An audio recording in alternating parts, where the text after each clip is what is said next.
Hi, everyone. Welcome to this brief tutorial for Sentio supervisors on using the OQ analyst to access and analyze the outcome data for your supervisees and their clients. So I'm going to share my screen and we'll jump right in. So when you log into the OQ analyst software, this is what you'll see. And for most of you to access the outcome data, you click on the reporting tab here, and you click on individual, which is here. I have the default supervisor name here as Joe. You'll get a sense of my TV preferences from the mid to late 90s as we go. But we're going to switch from the default supervisor, which would be your name if you're pulling this up on your account, to the name of your supervisee, your counselor, which in this case is Elaine Dennis. And then from there, you just click on Generate Client Status Report, and you'll see all of Elaine's clients come up. Now, something to keep in mind, for most of you, this is all you'll need to access the outcome data for your supervisees. But for a few of you, especially if you're a couples supervisor only working with couples clients, because of a quirk in the OQ system where we can only assign one supervisee per counselor, you may have to access outcome data slightly differently. And I'll show you what that looks like towards the end of this video. So stick with me, and then at the end, I'll show you how to pull up data if your supervisee has clients that you can't access by this approach. So when you pull up this individual report, there's a lot of information here.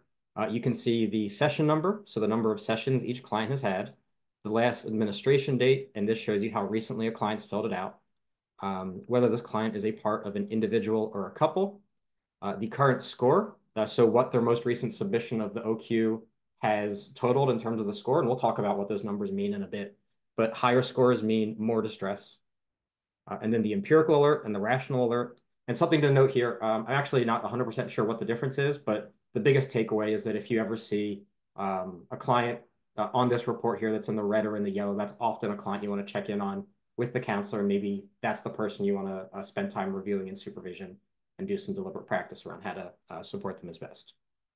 But what you'll want to do if you identify a specific client that you want to look into is go to the far right here and click on the clinician report for that client. And so the client we're going to use as an example here is the Fresh Prince of Bel-Air, Will Smith. And when I click this, you may not see it. For a lot of people, this pops up in a separate window. So you may need to turn off your pop-up blocker. But I'm just going to briefly switch to share the clinician report here. Perfect. So I'm going to take some time and go over what all of this means in case you want to look at like a specific client's more detailed data in your supervision. So the first thing to point out is the alert status here, which says green. And you can look down at the bottom of the screen here and see that green correlates to, in their key, that the client is making expected progress, right? So that's good. If you see a client who's in the red, that's a high chance of a negative outcome or deterioration. If you see a client who's yellow, that's some chance of a negative outcome. And all of this is based on hundreds of thousands of data points that the OQ has aggregated in the decades that they've been having this software. So that's what that means. A client who's white means they're functioning in the normal range. Of course, normal is a bit subjective, but for the OQ software, that means under this dotted orange line here, which is the clinical cutoff of 64. I'll talk more about the graph in a second, but staying up towards the top of your screen here and moving on to these 5 critical items. The OQ will always flag these 5 questions in this clinician report because they're related to some of the most important things you'd want to talk to your supervisee about if a client endorses these things. So suicidality, concerns related to substance use, and then workplace dissatisfaction, like specifically a client doing something that they might regret. We instruct all of our counselors, if a client ever answers these as anything other than never, to bring it into supervision to assess with their client. So it's not uncommon that a client might endorse something like rarely, sometimes, even frequently, and the counselors know to ask the clients about that. And it'd be something that you might want to check in with your supervisee as well. And then the last thing up here in the upper right are these subscales. And this gets a bit granular. Not all of our counselors pay attention to this, which is fine.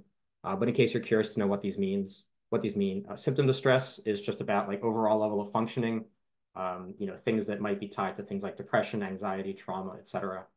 The interpersonal relations category is more specific to close relationships, like romantic relationships, family, close friends, et cetera.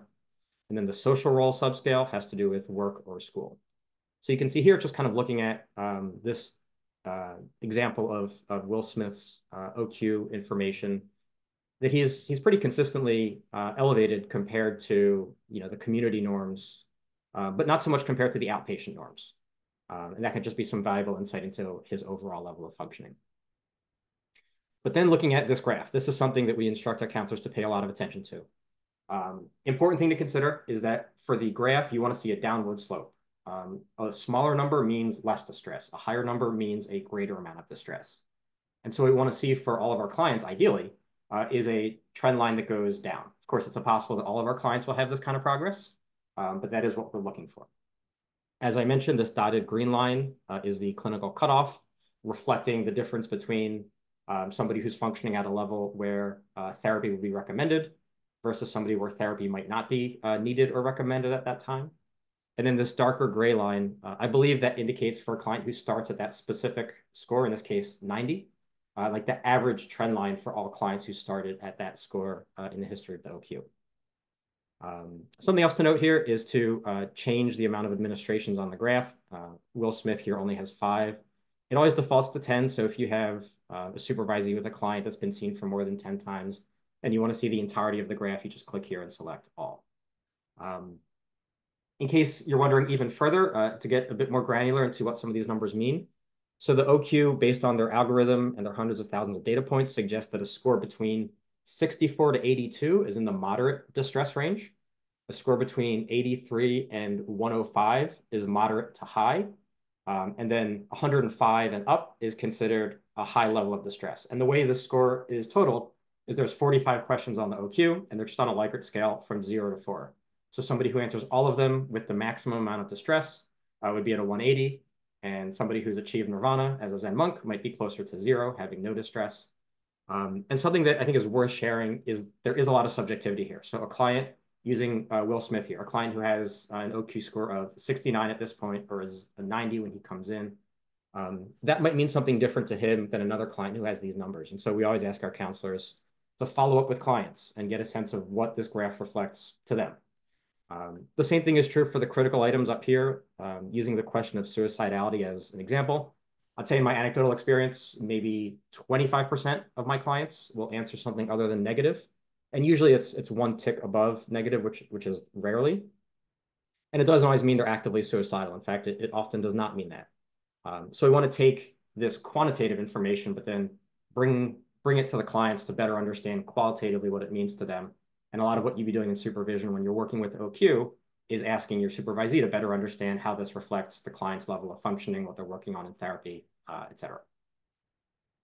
And the last 2 things on the clinician report here, the feedback message. We don't like this. We tell all of our counselors to ignore it. You can ignore it as well. But then down here, this is somewhat useful. We don't require that our counselors review it, but the OQ will automatically pull questions that were answered towards the high end of the Likert scale. So in this case, you could kind of get a perspective on what are the things that are causing Will Smith here the most distress, and that might be something useful to talk about in supervision in terms of how your supervisee can bring this into session. I'm going to exit this clinician report here, and I'm actually going to pull up a different one. I'm going to stop sharing my screen here. And then we're going to pull up the clinician report for Joey Tribbiani. In case you are a fan of Friends, that is the reference. And I'm showing you this one because this is for a client who has only completed 1 OQ entry. So this is a client that has either not even had his first session yet or has only had 1 session.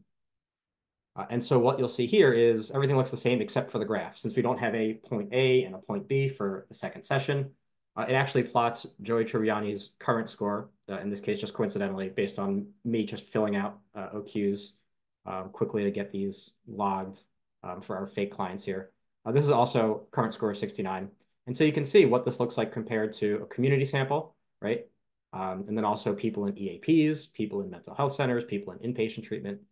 So if you happen to look at an OQ for a client who's only had 1 session, you'll see something like this, and it just gives you a good idea of what that client, what their level of distress might be like compared to community norms.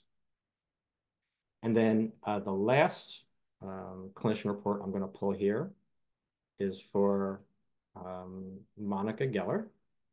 Again, these are all made up people based on sitcoms from the mid to late 90s that I used to watch and still do occasionally. And here is Monica's OQ graph. And I've constructed this to show what it looks like when a client is in deterioration. This is obviously somebody who's in a fair amount of distress. Her current OQ score here is 115, which is very high. Not anywhere near the highest we've seen, but enough that you'd want to talk to your supervisee about it for sure. Um, what I haven't pointed out is that all the session dates are the same because I just threw these together, the day before I'm recording this today. But you'll see this spread out from week to week for a regular OQ. There's a few things to point out here. One is the trend line is going up. So this is a client who's not only in a high level of distress, but is in an increasing level of distress throughout treatment. So you would definitely want to focus on a client like this with your supervisee in supervision to understand what's happening with the client and what specifically you can work on in supervision to help that client reduce her level of distress. You also see here that I've had Monica endorse sometimes on the question about suicidality. So ideally, in this case, your supervisee would have already done a risk assessment in a session with Monica, and if needed, based on your supervisee's clinical judgment, would have proceeded to maybe even do a safety plan. We see that Monica here has endorsed rarely for the questions related to substance abuse. So this is another thing that your supervisee ideally would have just asked about in session to see if a further assessment is needed. But otherwise, in terms of interpreting what's on this clinician report here, it's all pretty much the same, except it indicates this client is in a high level of distress. This client is feeling worse over the course of therapy, and there's some suicidality present. So you want to make sure you're understanding what's happening with this client when you talk with your supervisee. Okay, so I'm going to switch back to the OQ dashboard here. As promised, I mentioned that for some of you, especially if you're only working with couples cases, you might not be designated as a counselor's primary supervisor. And that means when you go to this screen here, let me actually show you. So I'm going to log off. And I'm going to log back in as a different supervisee named Cosmo Kramer. And so if we follow the same steps to pull up our counselor's outcome data, what you used to be able to do in the OQ, and hopefully you'll be able to do it again, which is why I'm mentioning it here, is simply pull up the individual report. And with your name showing here, so this would be you as the supervisor, you'd click Include Secondary Assignments right here. You tick that box. And what that would allow is to show the OQ outcome data for clients that we've tagged you as part of the treatment team, which is our way of circumventing the fact that only one supervisor can be assigned to any given counselor. If we add you, a different supervisor, to the treatment team for any number of clients, you can see their OQ data. So you click Generate Client Status Report. Unfortunately, this no longer works in the OQ software. I expect them to fix this, which is why I'm leaving this in here. But in the meantime, I want to show you all a workaround for how to access the OQ data for clients that you can't see through this approach. And the way to do that is you go back to Home up here, just your basic dashboard, and you tick Include Treatment Team Assignments here to the left. And so not only would you see clients that you supervise, but you'll see clients that you've been included on the treatment team for. So in this case, we're going to see a number of couples clients that you saw in the other individual report from 5 minutes ago. And here we have Ross and Rachel from Friends. We have Uncle Phil and Aunt Viv from The Fresh Prince. And so you can see it's not that different, right? You see the same thing, the empirical color, the total score. You can click on the clinician report here. You can see the name of the counselor. The only difference is this doesn't just show you the most recent OQ score from a particular client. This will show you all of the scores from a fixed period, and it defaults to, as you can see on the left, the last 10 days.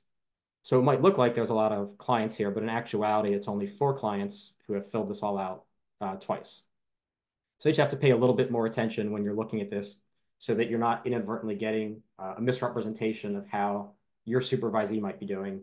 If, let's say, they have a client who's deteriorating and that client's filled out a number of OQs in the last few weeks, it might look like they have a lot of clients deteriorating when in actuality it's just one.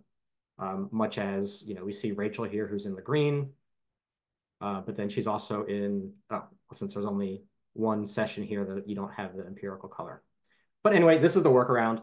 So if you are a couple supervisor or you have supervisees where you are not their primary supervisor in the software, you just find the dashboard here, click Include Treatment Team Assignments, click Refresh, and here you can see all the recent OQ submissions by your supervisee.